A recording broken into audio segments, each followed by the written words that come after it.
Welcome to the video summary The Kabuliwallah by Rabindranath Tagore. Work Introduction. The Kabuliwallah is a Bengali short story written by Rabindranath Tagore in 1892. This heartwarming story is about a fruit seller and his fatherly love for Tagore's daughter. Work Summary. Tagore's 5-year-old daughter Minnie loves chattering. Most of the time, Tagore doesn't mind her chirping away, but one morning he was busy writing the 17th chapter of his new novel. Minnie puts her hand into the author's hand and starts going on about her small world. How Ramdil calls crow is crow. Or how Bola says that rain is water blown out by elephants in clouds. The author, being busy, tells Minnie to play with Bola. Minnie leaves the room screaming, "A Kabuliwallah! A Kabuliwallah!" as the fruit seller passes by the street. He wore loose soiled clothing, a tall turban with a big black bag on his back along with a box filled with grapes. While Kabuliwallah looks at her, she hid behind her mother because she imagined there were 3 kids like her in the big black bag of the fruit seller. The Kabuliwallah enters Tagore's doorway with a smile and Tagore buys some fruits from him, whilst the fruit seller asks, "Where is the little girl, sir?" The little one who once was nervous made herself brave and approached him. He offered her nuts and raisins, thus starting a friendship. One morning, when Tagore was leaving, he found Minnie talking and smiling with the great Kabuliwallah. The author was startled but relieved that his small daughter had found a patient listener of her endless thoughts.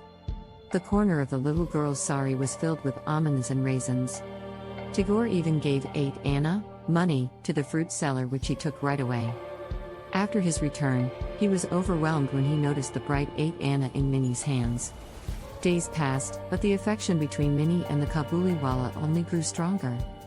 She would ask, "Oh Kabuliwallah, Kabuliwallah, what have you got in your bag?" To which he would reply, "An elephant." Tagore started to find this interaction between a tall buff man and a timid child strangely fascinating. Another thing the Kabuliwallah would ask Minnie is, "Well, little one, and when are you going to the father-in-law's house?" While it was unfathomable to the child, she would not show it and reply, "Are you going there?" To which he would reply, shaking his fist at an invisible policeman, "I will thrash my father-in-law." Tagore reveals that this is a euphemism used by the fruit seller to imply that jail is the father-in-law's house since the inmates are cared for and safe with no expense. Though the mother of Minnie had some doubts and fear regarding the Kabuliwallah, the author assured that it's all good and it's highly unlikely for something bad to happen. Once a year, in the middle of January, Rahmun, the fruit seller, returns to his home country to meet his family. As the day was approaching, unexpectedly Rahmun was led away by 2 policemen carrying knives. His clothes were stained with blood and his face was filled with misery. Tagore inquires the scene to find out that a person owed Rahmun money for a Ramipuri shawl for which they falsely denied purchasing. And in the heat of an argument, Rahmun struck him. In this distressing moment, little Minnie, with her voice in all excitement, screamed, "Oh Kabuliwallah! Oh Kabuliwallah!" Rahmun's face lit up once he saw the little one. Minnie proceeded to ask, "Are you going to the father-in-law's house?" Rahmun laughed and replied, "Just where I am going, little one." Since the reply didn't amuse the little Minnie, he further says, I would have thrashed the old father-in-law, but my hands are bound." On the charge of murderous assault, Rahmun was sentenced to jail for a few years. Days passed, Minnie grew up and spent her time with girls, forgetting the Kabuliwallah. Minnie blossoms into a lovely young lady who is now getting ready to be married on a bright morning. The house was all vivid with Minnie's marriage and the chandeliers tinkling every room. Tagore is in his study while someone approaches him respectfully, with a salute. Although it took him a minute, Tagore recognized the man even without his long hair, big bag, or vigor. It was Rahmun, who was released last evening. "May I see the little one?" Although years passed, Rahmun believed that Minnie was a little girl he pictured running to him, calling, "Oh Kabuliwallah! Kabuliwallah!" His memories lie that they would laugh and talk together just like in the old days. He brought a few almonds and grapes carefully wrapped in a paper obtained even though he had only a few bucks.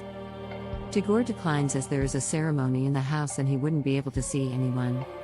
With his face down, Rahmun left with a good morning. But he returned and gave the raisins that he brought for Minnie to Tagore. While Tagore pays Rahmun, he politely declines, You have a little girl, I too have one like her in my own home. I think of her, and bring fruits to your child, not to make a profit for myself. Rahmun takes a piece of paper with great care. It was an impression of ink-smeared little hand of Minnie. It was the only touch he had with his daughter since he had come every year to Calcutta to make some money. Tagore's eyes filled with tears while questioning if he was a better father than himself. The little hand reminded him of his own little Minnie, whose words were bigger and eyes brighter than the lights. Tagore sends for Minnie even though many difficulties rose. In elegant red silk, sandal paste on her forehead, the young bride stood in front of them. Speechless, the Kabuliwallah, in hopes of reviving their old friendship, said, "Little one, are you going to your father-in-law's house?" But to the grown-up Minnie, who now knows the in-law's house, she could not reply how she used to. Her face blushed with her face turned down. After Minnie leaves, Rahmun sat down on the floor with a deep sigh. It just hit him that his little daughter must have grown too. And then she is not the same as he remembers, and their affection might have changed. His mind wanders thinking, what would have happened to her in these 8 years? Although his mind was in Calcutta, his thoughts were stuck in the mountains of Afghanistan. Tagore took out a banknote and said, "Go back to your country, and may the happiness of your meeting bring good fortune to my child." Tagore concludes, the money kept for the wedding lights and military band may have gone, but the wedding feast was all bright with a thought that in a distant land the long-lost lovely father is now reunited with his only child. Thanks for watching.